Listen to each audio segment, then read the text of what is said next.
And Hey, Daddy, this is the man of the champions, Bill Fonzie Alfonso, giving a shout out to something else. Something else, Daddy.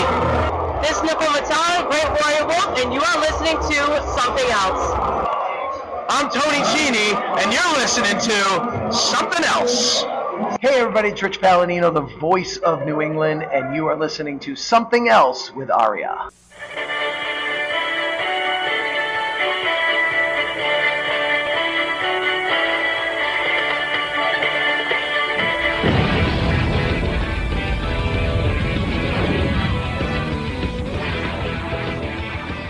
and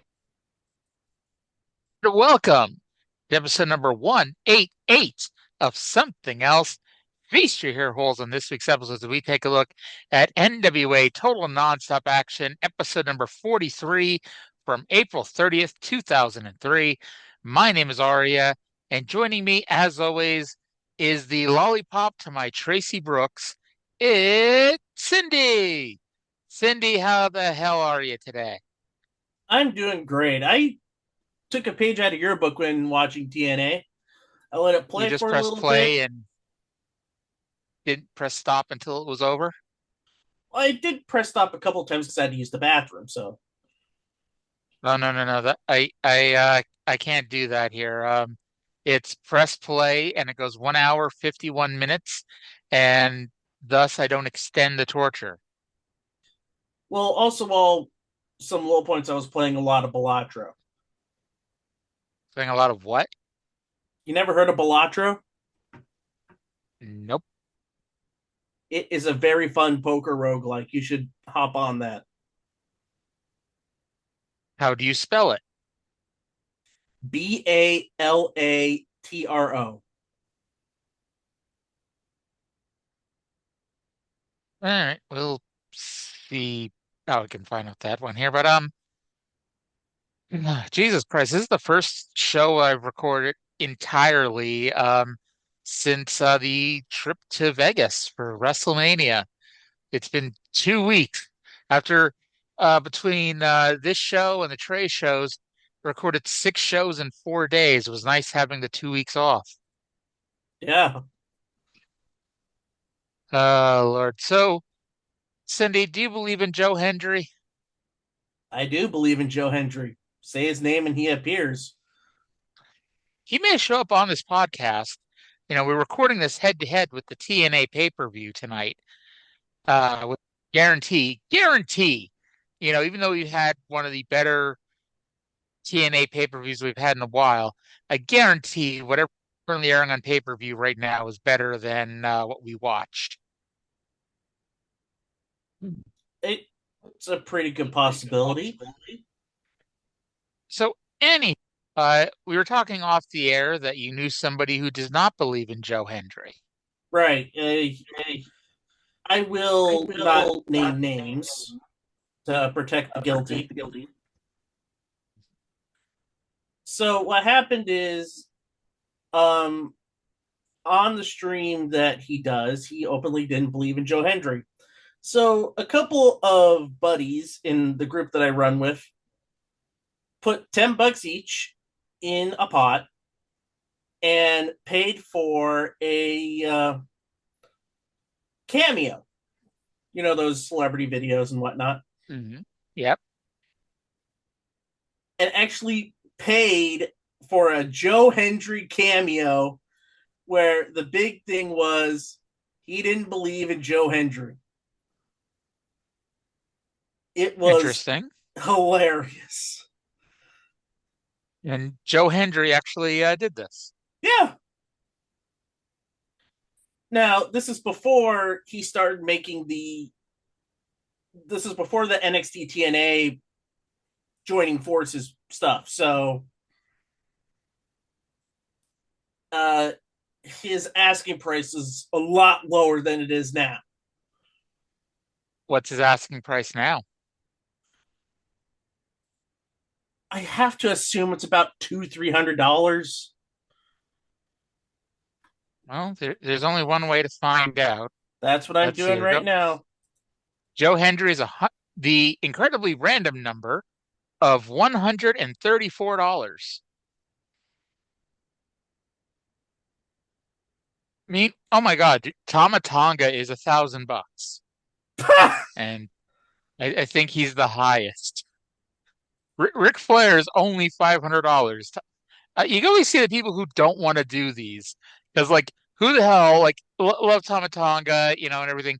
Who the hell's going to pay $1,000 for Tama Tonga? Like, Exactly. Har Harley Cameron is $85. Hornswoggle's 49. Brian Pillman Jr. is 25. MJF is 600. I could see people actually doing that. Someone named Hot Dog Starks is $9. Hey, hey, bro, we could get Vince Russo, bro, to do one, bro, for 35. Screw that. I'll get Brian Alvarez for $10 to say this show was -5 stars. I'll get my girl Aubrey to do it, and well, I'd probably actually pay her the $40, but I think she'd probably do it for less than $40. Hey, Sonya Deville's 75. Tell you what, when Tito Santana is doing the intro to the show, you'll know I've coughed up the $15. You're right. Sonya Deville is only 75. You should probably get her to do it. Even though she has absolutely no she has nothing to do with TNA. But you know. Anyway, we finally reached the peak of TNA. Well, the peak of the weekly era. Business wise anyway. Mm-hmm. It is Jarrett versus Raven. It popped the territory for 1 week. Um and you can argue, did they make the right booking decision? I would say that it didn't matter who won. I have my doubts that they could have, regardless of what happened, I have my doubts that they could have kept up this momentum. Because, they did 30,000 buys for this show. It is their all-time record for weekly pay-per-views from number 1 to number 112, or however many of these fucking things there are. You know, Mm-hmm. 30,000. I I'll be honest, and I've been saying it for weeks.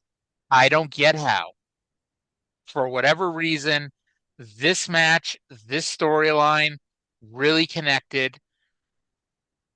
You know, I it makes me scratch my head, but I'll tip my hat to them because they managed to pop a rating this week. Um, but hey, before we get into that, we do have some behind the scenes stuff to discuss. You might find this one funny because of what happened, well, because of where TNA ends up. But TNA hired a man by the name of Brian Hughes, who used to work for TNN, and they hired him specifically to try to get them a national TV deal. And considering they don't end up on national TV for over a year, I don't think he does his job very well. No, and Um, we know the story about what happened here. It wasn't him who got the TV deal. It was Hermie no, Sadler who did it. well, that was Fox Sports Net, but Spike TV was Jeff Jarrett going there and harassing them into meetings because when they got rid of WWE, like they did not want any more wrestling. But Jeff Jarrett can sell ice to an Eskimo, and he got a meeting with them, and he was able to sell TNA on them, sell them on TNA. The Yeah. other big news The other big news this week, and to be honest, as much as it sounds like it means a lot to the TNA, to what happened this week, it really doesn't. Raven's contract expired this week, and there was a lot of back and forth over whether or not he'd re-sign. Now, the big deal was he wanted a raise from his current pay, which is $1,000 a week, which is the third highest in the company now that BG James and Scott Hall and Six Pac are gone. Right now, Jeff Jarrett gets $3,000 per week, and obviously he has a lot more behind the scenes stuff than anybody else. and Dusty Rhodes is getting $2,000 a week for what Dusty Rhodes does on this show. Like Isn't that. he also like backstage creative Yeah, I or mean, no, I don't even think he's. I don't think he has anything to do with the creative of this one. It's still Russo. Like I think like he might be there helping out, like as an agent or something. But I mean, th this is around the time when Dusty talks about how Cody wanted to move out to Hollywood with his sister, and they wanted to try acting, and Dusty didn't have the money to send them out there, and he had to pawn his watch or whatever it was. This is around that time. So basically, I'm not saying this is why he's getting $2,000 a week, but it's like they're being generous with him right now, and and giving him more than really like he is not drawing $2,000 a week for this company. And I mean, you can argue that nobody's really drawing anything for the company, but I mean, what is Dusty really doing? Like, you know. Um. Anyway, regardless, the finish was always going to be Jarrett beats Raven in the main event. Um. The only thing that this caused was that there was never going to be a discussion to try to change that. You know. But yeah, the plan was always from the beginning, Jarrett beats Raven. And spoiler alert for what we're going to talk about in like an hour, Jarrett beats Raven. Um, there there was apparently a pre-show fight between Jarrett and Russo about the creative, and Dave wasn't sure what it was about. But to me, if you watch this show, it's pretty obvious. Um, Vince Russo's style of booking is to have interference in every fucking match. And okay, maybe not every single fucking match, but it's greater than 80% of Vince Russo matches it has interference in. No matter how important or how unimportant the match is, there's always run-ins. That's that's his trope. That and pole matches and interference in pole matches. Anyway, Jeff Jarrett realized that we have a main event that is going to have 13 people running in. That is not me exaggerating. 13. 13 people will interfere in the main event. And so if you have a match that has 13 people interfering, you probably shouldn't have 5 other matches on the show full of interference. And thus, there's only one other match with interference. And I can guarantee that's where the fight came in because, like I said, Russo is big on interference in every match. And Jarrett's like, how is it going to mean anything if we have the fucking army running in the main event if the army runs in every match? And also, we had 1,100 people in the audience. Approximately 700 were paid, which says something since, as noted last week, they were giving out free tickets at SmackDown last week for this show. And so, they still do that two-line gimmick. And so they still managed to pop 700 people actually paying to get in this week. Now, they do say, and they bring it up a few times, that basically 1,000 people got turned away at the door, which is true, except that it's 1,000 people who were standing in the freebie line. that's what I had written down. I'll put this in the first match. During the match, Don West said about 1,000 people were turned away because it was standing room only. And I noted here, I think all those people were in the free ticket line. Yeah, or they're too cheap to actually pay the $10. Yeah, if they would have paid the $10, because we saw this week before, I think it was $10 general admission and $15 in front of the camera or whatever. If they would have paid that, they would have been part of the 700 and not the 1,000 that got left behind.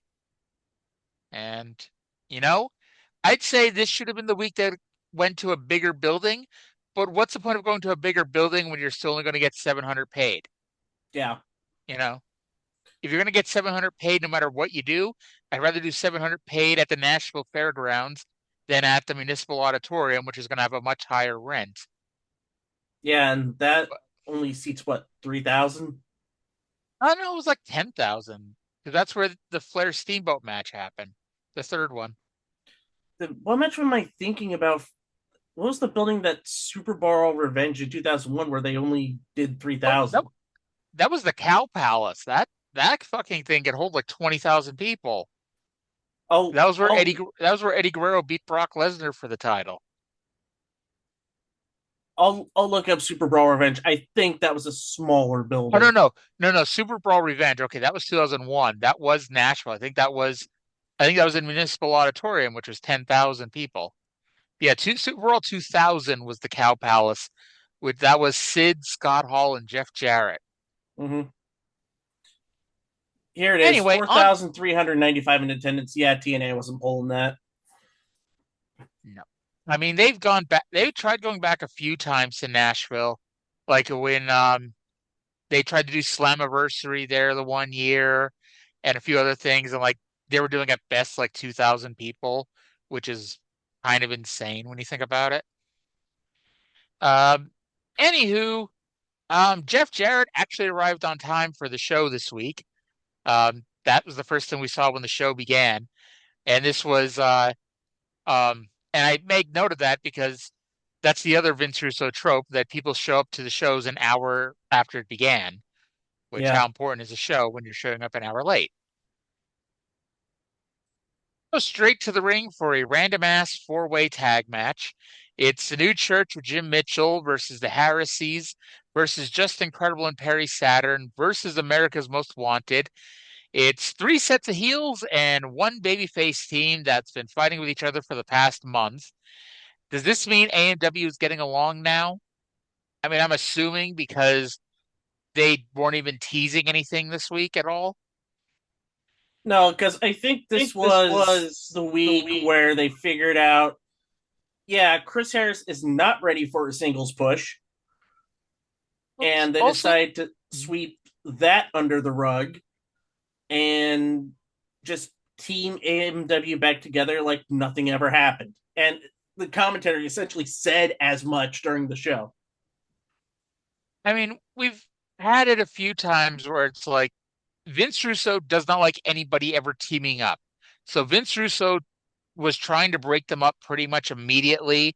Do you remember when they started teaming up last year was when you know, they were teasing not even being together because Chris Harris would make fun of James Storm doing the cowboy gimmick and all that shit. And then that stopped because these two realized, hey, we may not be able to really stand out as singles right now, but they could stand out as a pretty damn good tag team.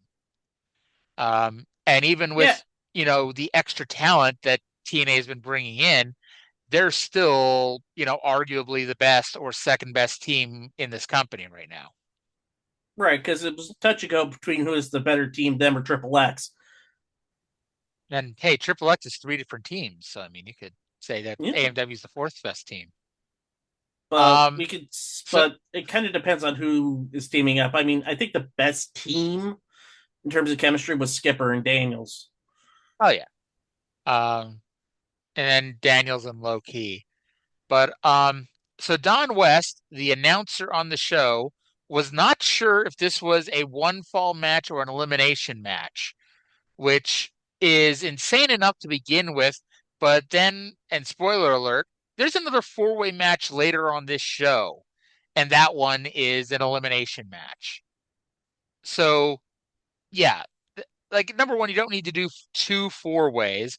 But secondly, have the same fucking rules. So I think that's we'll say it now, but I think that's what happened later on, where in that four-way X Division match, I think Shark Boy got the first pin and the fans popped like it was the end of the match, but it wasn't the end of the match, it was the first elimination.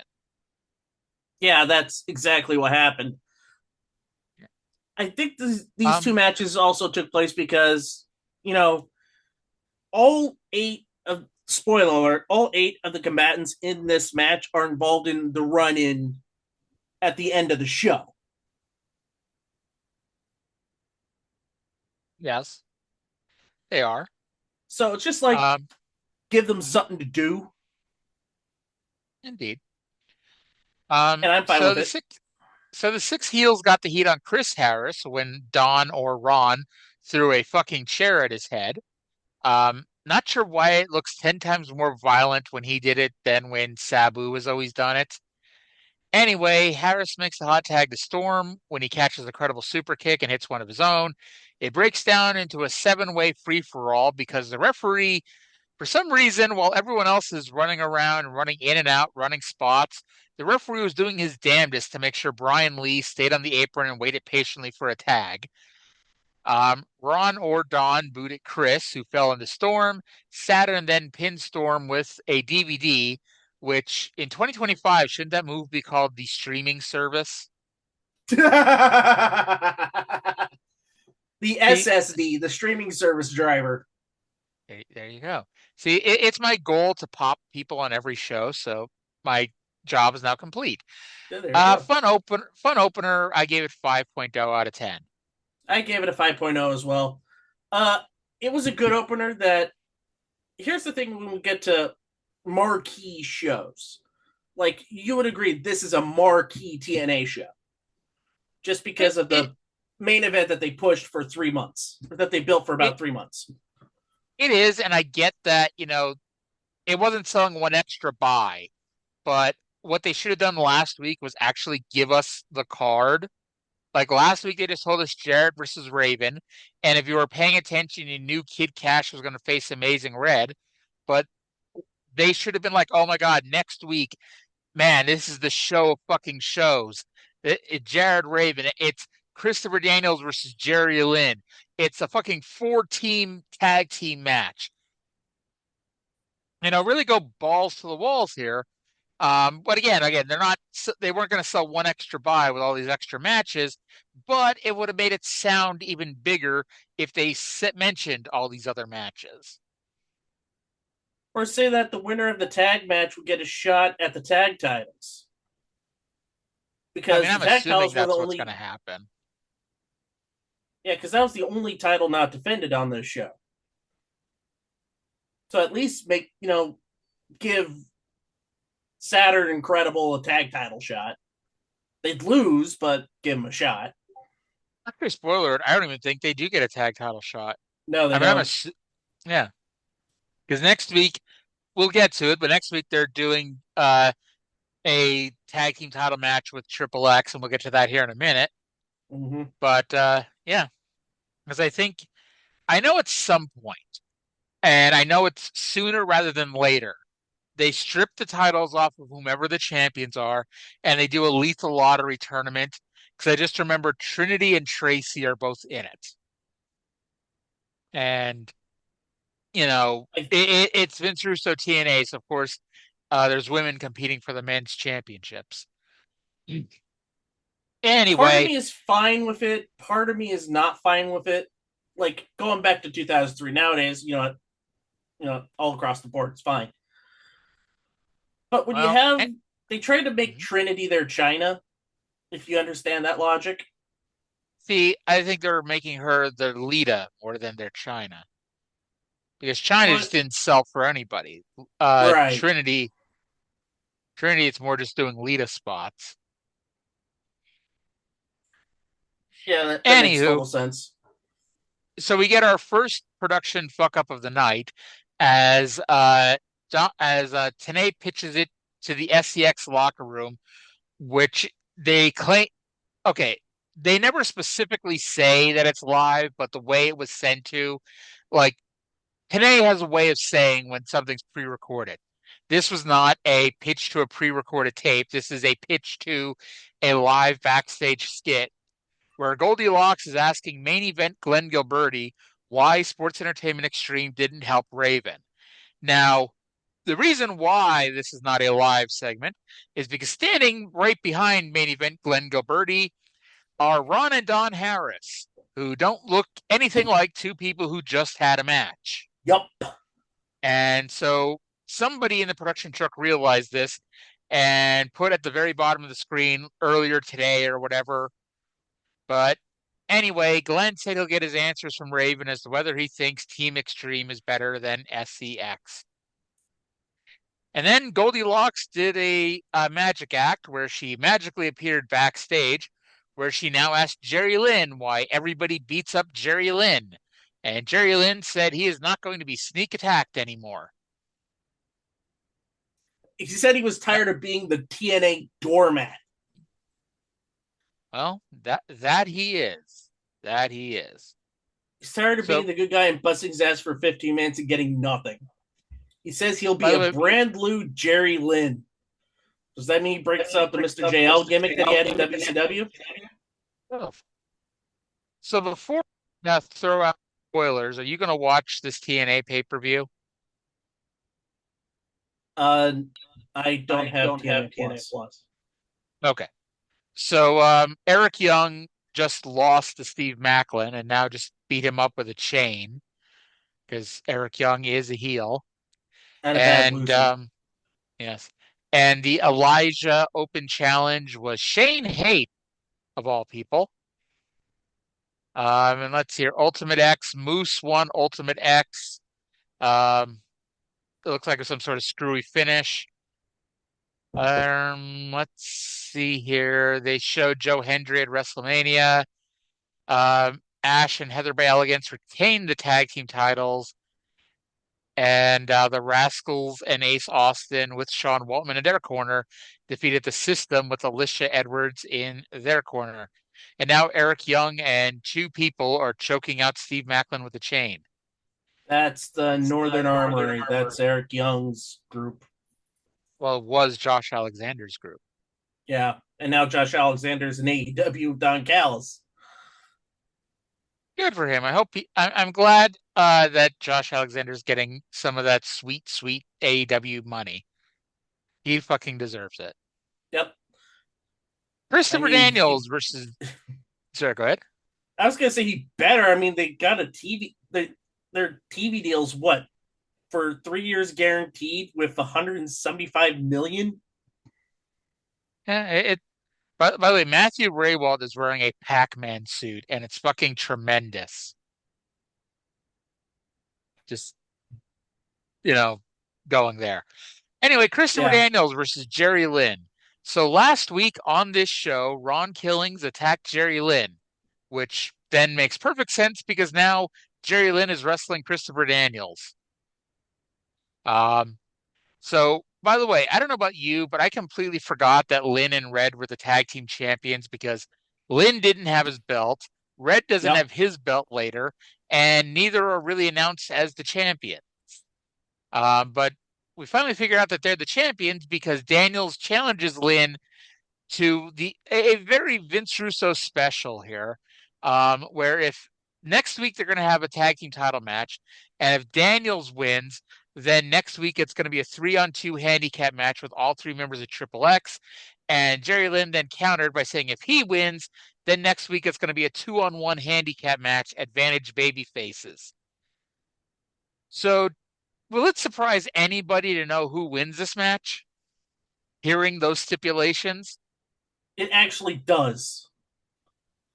Really? Because it's Vince Russo, so I was like, as soon as Jerry Lynn said his challenge, I'm like, he's going to win. Because Vince Russo can't do anything that makes sense because, bro, it's too predictable, bro. But it also plays into what Jerry Lynn said earlier. He was tired of being nice. He was tired of being the doormat. So when Daniels was an idiot and pie-faced the ref, Jerry Lynn decides to play that mean streak, low blow, roll him up for the 3. But ultimately, what was the point of him shoving down the referee?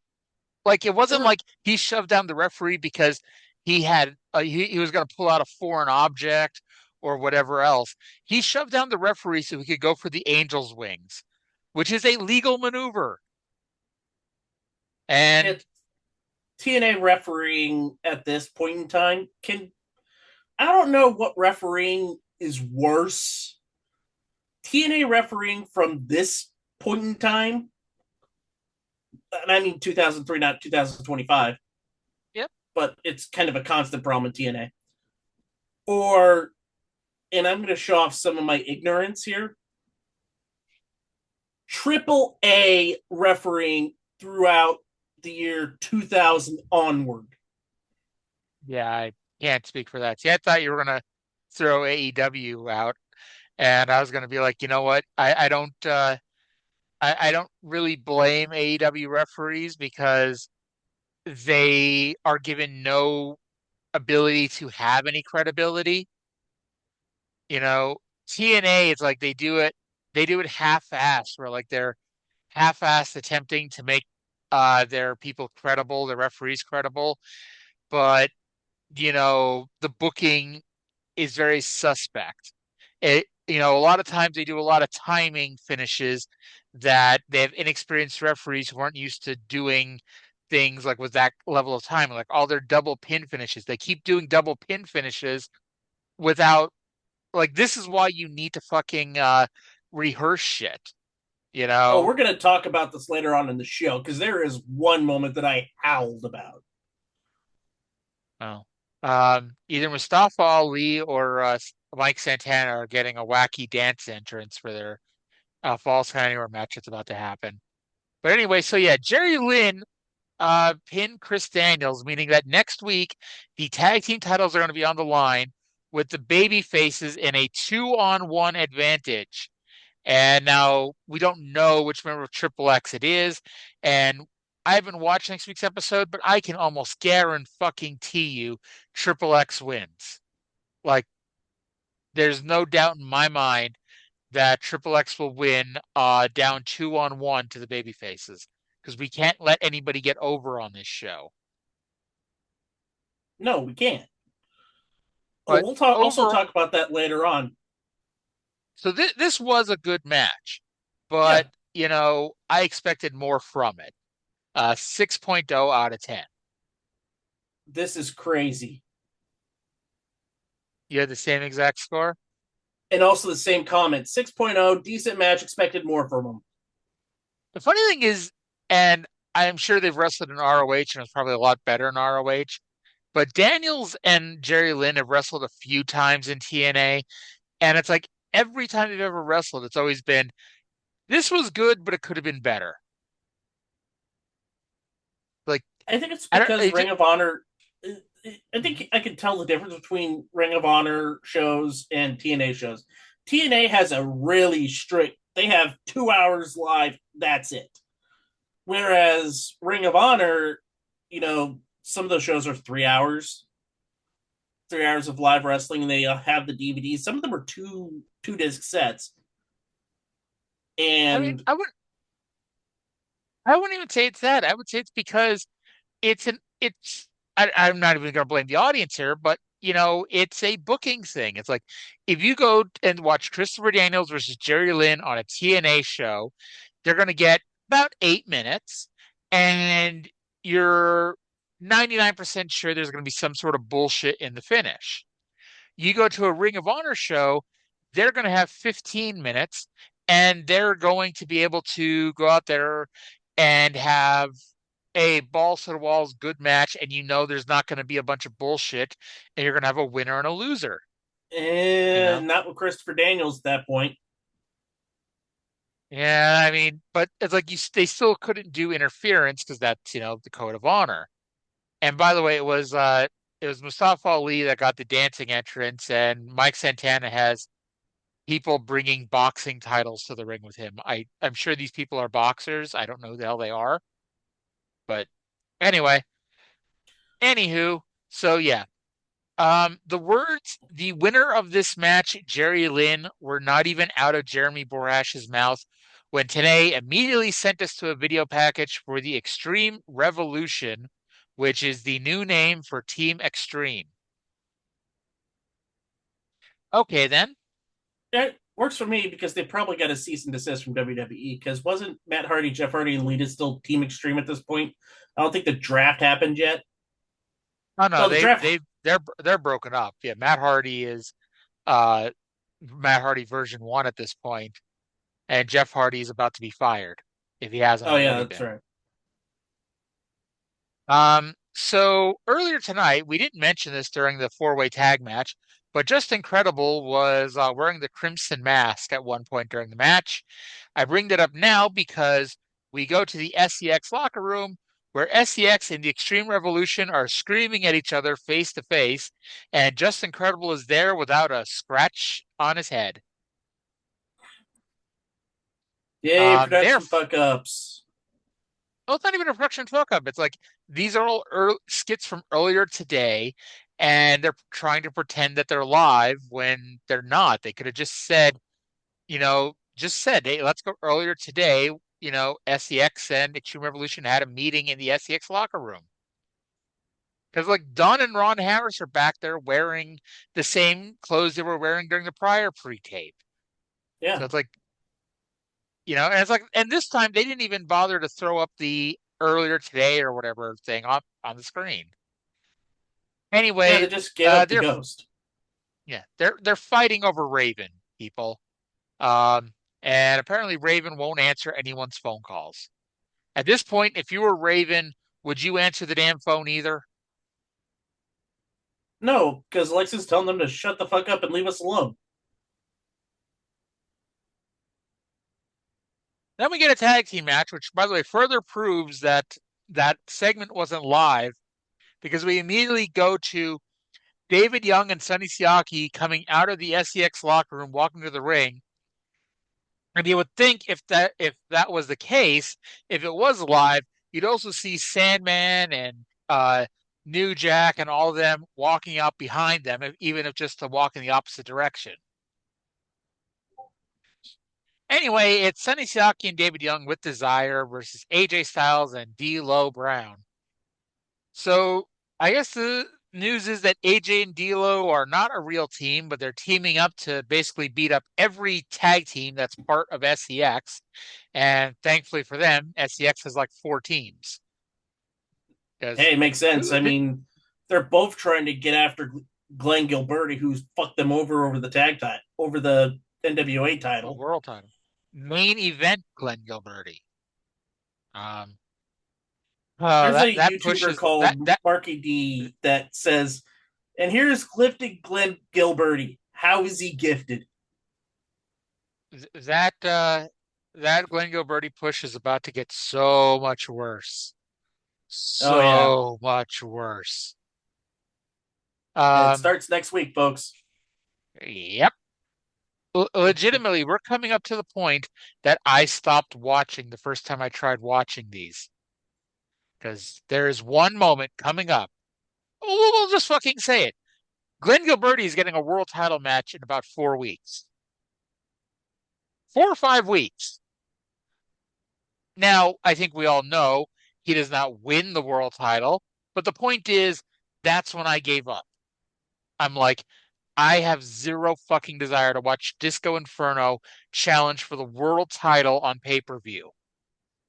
Here's my question. Did you get to the title match? I don't think I ever did. I don't think I Okay. ever made it. I think I gave up the week before it happened. So I'm like, this is fucking ridiculous. I got to that. And what it leads up to, I'm okay with. Yeah. And I get that we're also pretty close to AJ winning the world title. Spoiler alert. Because I know that happens right around the anniversary show. Yep. So I know we're coming up on that. But yeah. By the way, TNA, modern day TNA, apparently sold out this arena they're at in LA, but I can't see if they opened up the balcony seats. Actually, I do see people up there, so I don't know if who knows. So TNA may have sold 7,000 tickets to this show, Holy which crap. that would be their all-time record. Where it would be close to their all-time record because they did like 7 or 8,000 in the Alamo Dome that time, where they curtained off all but the far back corner. Um, and then whatever they did, like it's between the Alamo Dome show, this show apparently, and the England one of those England shows they did. They did like 7,000 people. Anyway, Yeah, I remember the Alamo Dome show where They were selling Hey, tickets for that Upper Bowl for $7. hey, they always did a great job of making it look fuller than it was. Because like they were in the fucking Palace of Auburn Hills the one time, which is a fucking gigantic arena, and only sold like 2,000 tickets, and it looked like 10,000 people. Yeah, it did. Uh, but anyway, back to the show that drew 700 people. Styles gave D'Lo a hurricanrana off the middle rope, which was actually an offensive maneuver to David Young. Desire slapped AJ for no reason other than to do it. Styles immediately hit his backflip Scorpion Death Drop on Siaki, but was finally cut off because he just could not resist the beauty of Desire. No offense to her, but she is not that pretty. Young with a gut wrench that AJ turned into a DDT and a hot tag to D'Lo. D'Lo ran wild until David laid him out with a spine buster. AJ broke it up. I wrote he debuted the Pele kick, but I think he used it last week. And Desire incorrectly applauded. Styles and D'Lo with a combination sky high neck breaker. The finish saw Desire hop up on the apron. D'Lo threatened to hit her, but Siaki accidentally ran into her, and the faces won as Styles dropped Siaki with a Styles clash, and then Brown pinned him with a frog splash, and David Young was checking on Desire to break up the pin. Pretty darn good tag team match. And I wrote, if you don't watch out, this may actually be a good show. 7.0 out of 10. Hey, guess what? 7.0 out of 10. Yes. I I mean, Here's the okay. thing. This is scary. This is 3 matches in a Yeah, row where we had the same score and had the same feeling about the match. yeah. The And match quality on this show is great. The yeah, overall enjoyment of this show is great. Problem is, they don't build to anything. Like we'll get to it. We know 2 matches for next week, but they only really plug one at the end, and that's really not that exciting. no, And it it's like, isn't. yeah. But anyway, I'll also what did you say think about that this match? I like this match. Really, it was a really good tag match. I had in my notes about the Pele kick that you mentioned, which turned out to be the first time the Pele kick was used, or the first time that Don West coined it as the Pele kick. And I love Yeah, how because in my we have little closed captions here just to see what we're saying. They called the Pele kick paleo cake.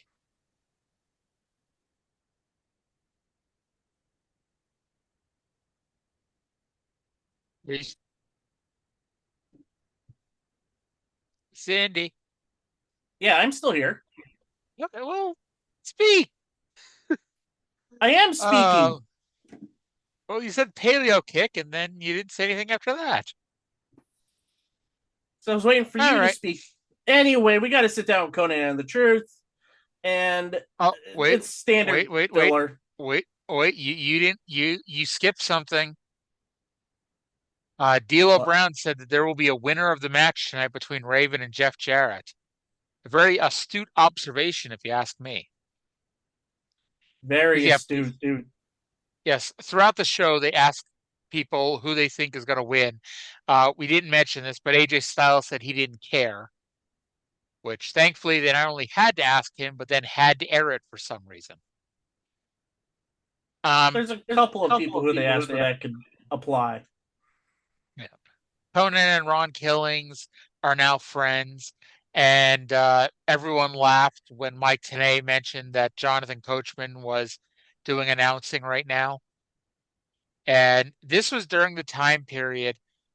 There was like a weird 2 or 3 weeks in 2003 where the Raw announce team was Babyface, Jonathan Coachman, and Jerry Lawler. And if you don't remember this, go back and watch Backlash with Goldberg versus The Rock. It was not Jim Ross on the call, it was Jonathan Coachman. Oh Lord. Was Yeah. this around the time where Jim Ross had another flare up of Bell's palsy? No, this was they did it was the post WrestleMania 19 storyline that Eric Bischoff discovered that Steve Austin's neck was fucked up, and so he suspended Steve Austin from wrestling or whatever the story was, and so JR called him a bastard, And so Bischoff fired him. And then JR is off for like a month. And then they bring him back when Austin comes back as the co-general manager. Raw in 2003 was bad. Yeah. See, we agree on something because, well, I guess Trey's never said that Raw was great. He's always claimed that SmackDown was great. And SmackDown really was not great in 2003. Everyone remembers 2002 SmackDown, but 2003 SmackDown sucked. It at least it was Um, better than at least it was better than Raw. well, that's a pretty fucking low bar. I It's like saying know. it was, it's like saying it was better than this TNA. It's like, that's a pretty goddamn low bar here. I know. I do want to mention So, one line that popped me during the sit down. It has to deal with Coach. Conan said that there isn't any black road agents, owners, or announcers in wrestling. When Tenay brings up Coach, Conan retorts, "I said black." because, Jonathan Coachman is, he's one of those very white black people. And that is the sound of us being canceled when we listen to the show. No, that's the sound of you Uh, being canceled because you actually said it. if I'm going to be canceled, there's about 187 shows people could have been listening to cancel me. Mm, Um, pretty much listen to the average show that I do with Trey. One of us or both of us will get canceled on every show. This is why I can't. This is why I had to retire as a politician. I cannot be Mustafa Ali.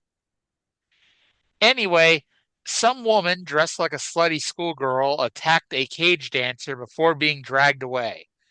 We do find out later who it is, and mind you, we only find out who it is because the second time that these two have a segment together, we see the slutty schoolgirl's face. But we'll get to that later. yep. Um, Raven is sitting in his broom cupboard talking about having two groups of allies. Both only want him because he's about to become the NWA champion. And well, just wait until next week and see who still loves you, Raven. Then we get a four-way elimination X Division match. Chris Sabin, Jason Cross, Shark Boy, and Jimmy Rave. Everyone comes out to the same theme song, including Shark Boy, who has his own established theme song. So I'm not sure why the hell they did this, but This is whatever. a pattern with the show because I think their tape machine for themes was on the fritz because it happened all night because you heard it during the intro to the Christopher Daniels Jerry Lynn match where Daniels theme just immediately stops. And it happens later with Amazing Red. Yeah. Yeah. So the four men did a lot of spectacular moves right in a row to start the match, but it was a little too rehearsed for about 2 minutes. And then 2 minutes into the match, Chris Sabin did his best Undertaker at WrestleMania 25 impression as he went diving over the top rope. And at least in his case, he missed and tried to do a diving headbutt to the floor. Thankfully, though, the other three stopped him from breaking his neck. But Yep. that was scary for a minute there. Shark Boy then promptly pinned Jimmy Rave with a Dead Sea drop. And then while Chris Sabin recovered, Jason Cross and Shark Boy, slowed the match down and ran some spots together, giving Sabin time to recover. Eventually, Sabin tags in, and Cross misses the crossfire, and Sabin pins him with the Future Shock, which is not the Cradle Shock that he eventually uses, but instead is essentially the Ryback's Shell Shock, just without him stomping around. And then we get to Sabin and Shark Boy, where Sabin gives Shark Boy a catatonic on his knee, and then Sabin pins Shark Boy with the same Future Shock as earlier. And so Chris Sabin, in his first singles match, picks up the win. Hail Sabin, damn it. Hell I indeed. I gave this 5.5 out of 10. I forgot to give it a score, but I was going to give it a 6. Great little cluster where the two main players shined, which was Chris Sabin and Shark Boy. Jimmy Rave was a bit outmatched, but he doesn't show up regularly on the show until until he teams up with the Rock and Rave Infection. Yep, until it's him and Lance Hoyt. Yeah. And I still can't get behind great value AJ Styles. Not a huge Jason Cross fan over there. He never hits his finish. They hype up this finisher to the end of days, and he never hits it. He hit it once. And he lost. Well, that was my complaint back in December. Um, Backstage, Eric Watts was making noise. That's the best way to describe it. He was just hitting plunder off of the wall. Mike Santana is, by the way, just is about to powerbomb a African American woman off of the ring apron through a table. I don't even know who this woman is, but she just took a sit-out powerbomb through a table. Anyway, Eric Watts is making noise, and Goldilocks was really offended by this noise. Dusty Rhodes walked up and spoke gibberish, so Watts gave Dusty back the replica NWA title, which, again, belongs to Ric Flair. You know, we're supposed to long forget that, but the fucking replica belt is Ric Flair's, which was brought onto the show by David Flair, who's not on the show anymore, and Eric Watts just gave it to Dusty Rhodes. This is I know what happens with Eric Watts. This is the start of a face turn, I guess.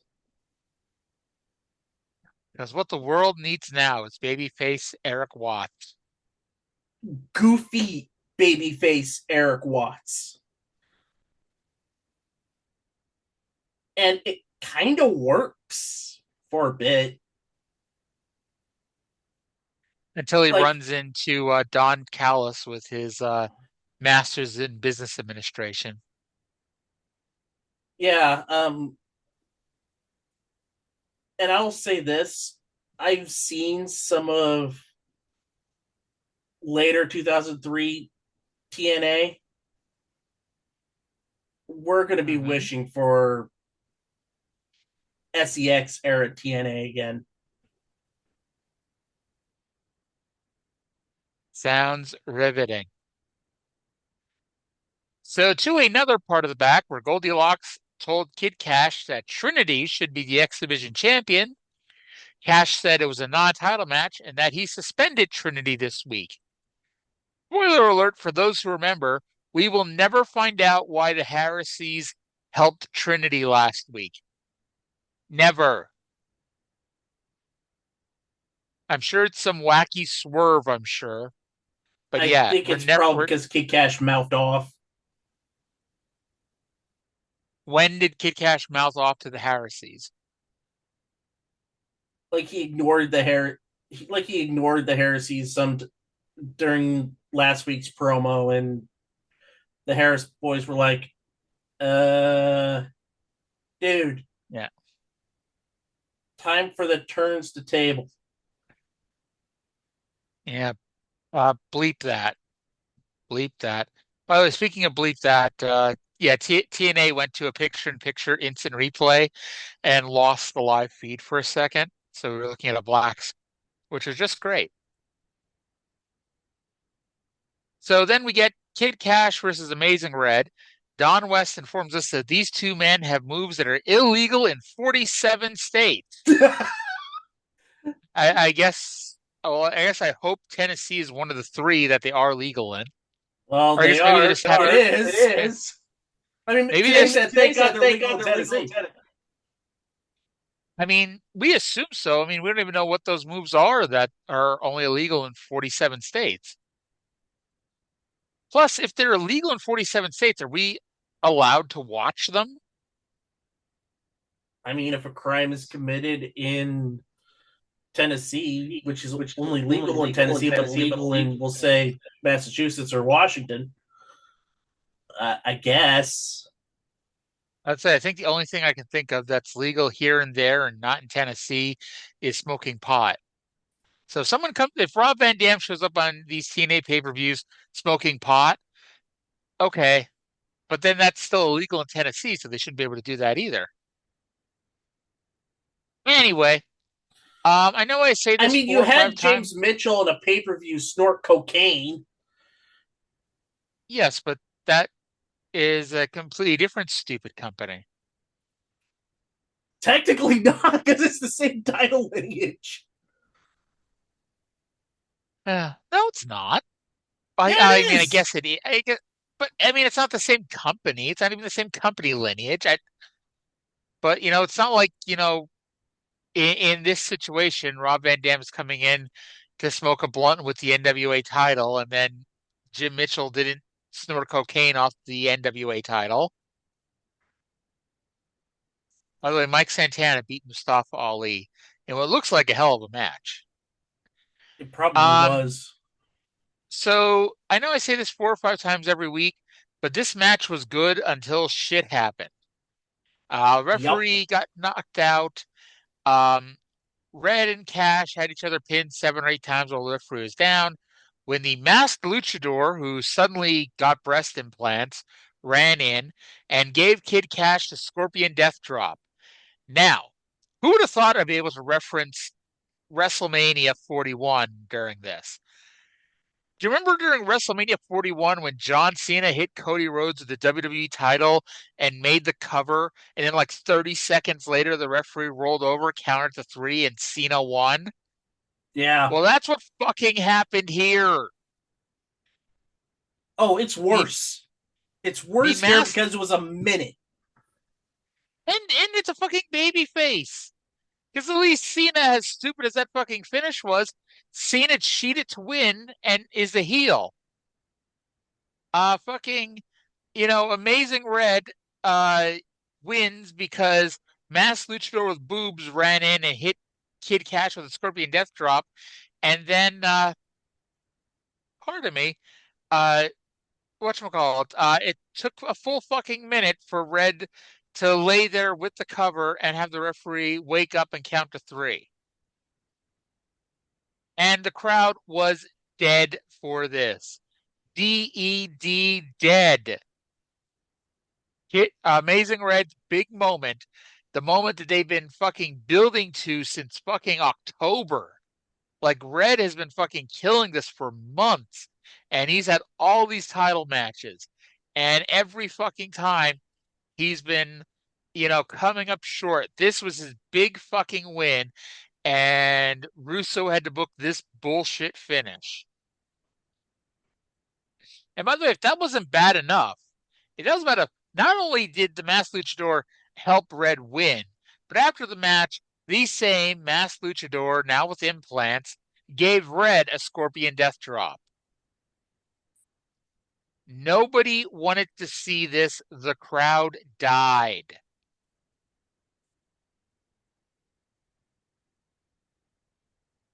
Yeah. I, I gave this a 5.0 out of 10. And by the way, Indy Hartwell's in TNA now. So you see, we could get that Indy Hartwell cameo and have it mean something. Yeah. And let's say it's better to have Indy Hartwell here than fucking Cameron. Uh, Ooh. I was at the TNA show and I did not realize that Cameron was involved in any of the matches. I don't even Anyway, remember Cameron except for being like the lazy team member of the Funkadactyls and the one who said, "My favorite match is Melina versus Alicia Fox." Fuck and, off. Congrats, Red. any, 5 out of 10. This ending yeah, sucked. exactly. Only Vince Russo can make matches like Amazing Red versus Kid Cash be garbage. Well, Amazing Red, by the way, now a double champion here in TNA. So then I don't know why. Like we couldn't just like give that X Division title match 5 more minutes to actually be a good match or something. Because now we had what was essentially a 5 minute intermission because we had Chris Harris, Jim Mitchell, Mike Sanders, and Dusty Rhodes all give their opinions on the world title match. Then we had a schoolgirl from earlier come out and attack Lollipop, who's the cage dancer, again. Lollipop goes to the ring and says she wants to fight the $2 hoe, which coming from a $5 hoe, them's fighting words. This is when we discovered that the schoolgirl is Tracy Brooks because we finally see a picture of her face. And I'm fairly certain Tracy Brooks got implants after this because I could swear she was more endowed than this, but maybe this is just a bad outfit for her. Yeah. But She anyway, wears this outfit for the next few weeks. well, anyway, I don't know why the hell we needed this, but we got it.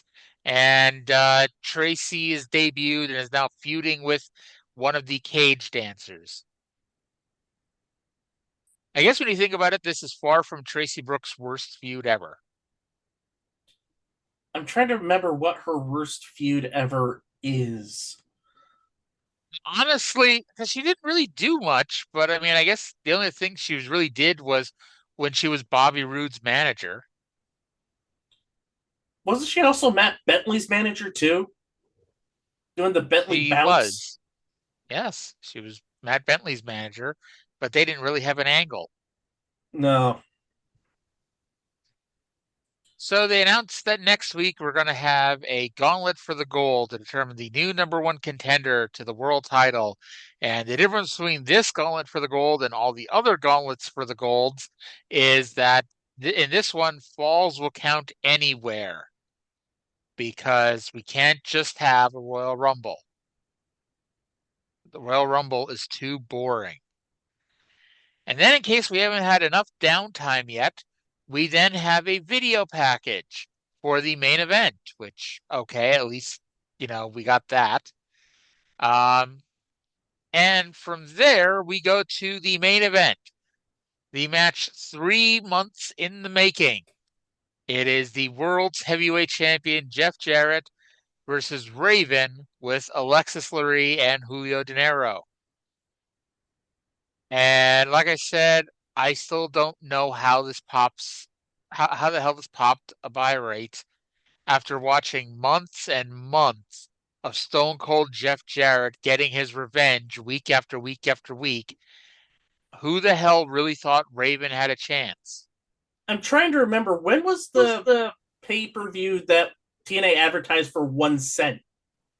That's not till September, Oh. but yeah, that's the week that gets skipped because it's like the same thing. Like they have the Tennessee State Fair in September.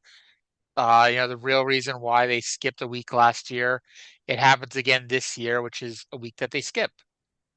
And that'll be a week that Um, we skip, and we're not filling anything because we're both of us are going to take that week off. yes, we are. Spoiler alert. Um, so yes, this is not the best match in TNA history in the first year, but this probably has the most heat of anything, start to finish. They did combine the Jeff Jarrett world title match with the Raven world title match. So you had the crowd brawling to go along with the dog and pony show. Mm-hmm. Both were bleeding early. Jarrett breaks out the diamond cutter at one point. Alexis and Julio interfere freely as they're the first and second people to interfere, but they are no match for Superman. Raven and Jarrett kick out of each other's finish. The referee gives the boot to Alexis and Julio, so Raven gives the boot to Jarrett's groin. And this is where the interference gets stupid crazy. Mike Yep. Awesome, Slash, Brian Lee, Mike Sanders, Ron Harris, Don Harris. First of all, they all run in again to a fight. And so Jeff Jarrett's idea, and apparently Raven won this argument, but Jeff Jarrett's idea first was to have the SEX guys run down and beat up Jarrett and then get cut off by the New Church guys. Raven was like, why don't we just have the New Church guys head them off, and that's what happened. SEX didn't get to the ring. The New Church just cut them off and kicked their ass. And now those six are gone. Then New Jack, Sandman, Just Incredible, and Perry Saturn all run into the ring. At this point, Jeff Jarrett's hands get handcuffed behind his back because, yes, someone just watched Beyond the Mat that week. Um, And apparently it was eventually, Saturn because he had the handcuffs. yes, Sabu made his return to TNA and ran out all of the ECW guys and then randomly dove into the third row.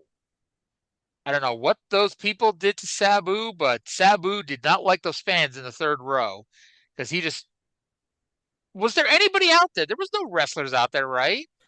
No, it's like what Stone Yes. Cold tried to do at WrestleMania 41, except Sabu At actually least did it. Austin was drunk.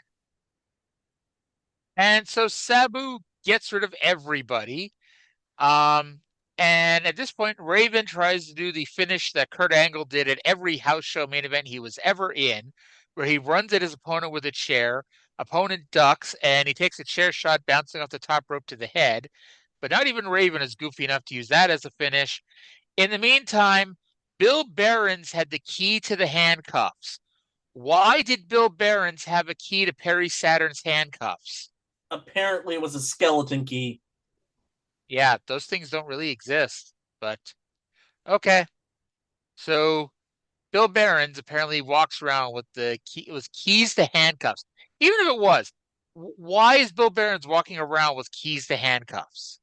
He's big boy Billy Barons with a 10, 15-gallon hat that's 3 sizes too big for his body. Of course, he's going to have handcuffs and keys. Whatever happened to NWA President Jim Miller, who had his shirt taken off that time and handcuffed Uh, backstage? I don't know. They probably Eh, couldn't afford to pay him the $50. So remember that time on live television when Roman Reigns was in a last man standing match with Kevin Owens and he got handcuffed to the lighting structure and then Paul Heyman could not get the handcuffs undone on live television? Well, the same fucking thing happened here because Raven basically had to unhandcuff Jeff Jarrett for Jarrett because the referee couldn't get it done. And then Jeff Jarrett hit the stroke. And that's when half the crowd turned on this because a lot of this crowd wanted Raven to win. And as soon as Jarrett won, trash went flying into the ring. Yeah, it did. And Jarrett retains the title. The show ends with Dusty Rhodes coming out to congratulate Jarrett, not caring, by the way, that like 3 weeks ago, Jeff Jarrett brained him with a chair. That's not important. No. So this match was overbooked to hell, but at least it was the only overbooked finish on the show. And I gave it a 6.0 out of 10. I gave it a 7 out of 10. I was entertained by this match. But there is a big problem. What's that? Raven now looks like a total bitch in all of this. All of the advantages, and he still couldn't get it done. All the advantages plus what, nine out of the 13 people who interfered were interfering on his behalf. 8 out of 13 because Sabu was Well, it was actually on his side. Alexis and Julio, the three members of SCX, and the four members of Team ECW. Right, right. Because the only four people on Jarrett's side were Mike Awesome, Brian Lee, Slash, and Sabu. So 13 minus 4 Yeah. is 9. 9, yeah. Yeah. Either way, 8 or 9, that's still a lot of fucking people to interfere. Anyway, like I said, at least they kept the overbooked bullshit to one match. So we'll call that a win. So match quality on this show is a perhaps all-time high of a 5.75. Well, you know, seemingly all-time high. Yeah. Um, Overall enjoyment 6.0 out of 10. They actually tried this week, although that might be a horrible sign of things to come. But future build, again, what did they build off of this show? They built a 2-on-1 handicap match for next week, which if they would have just done a fucking tag team match, I would have gone through the roof for it since I love the first time they wrestled. And a Royal Rumble where the Royal Rumble just isn't gimmicky enough, so we have to gimmick it up even more. So a 2.0 out of 10 for future build, giving us an overall rating of a 4.58. Which still might be one of the highest scores we've ever had. Top 10 easily. Easily top Yeah. 10. This is probably a Anyway, top 5 show that we've watched. it's crazy, but I think it is. Yeah. Yep. And hey, who knows? Maybe we're going to be on a streak now of actually good shows. I have my doubts, but we'll see what happens next week. Anywho, before we wrap this up, did you want to tell the fans anything? Yeah, just to let everybody know, hopefully you enjoyed Mania. Hopefully you enjoy wrestling. And fuck Black Deck and Belatra. Whoever or whatever that is. See you all later. Talk to you again in 7 days. Bye bye.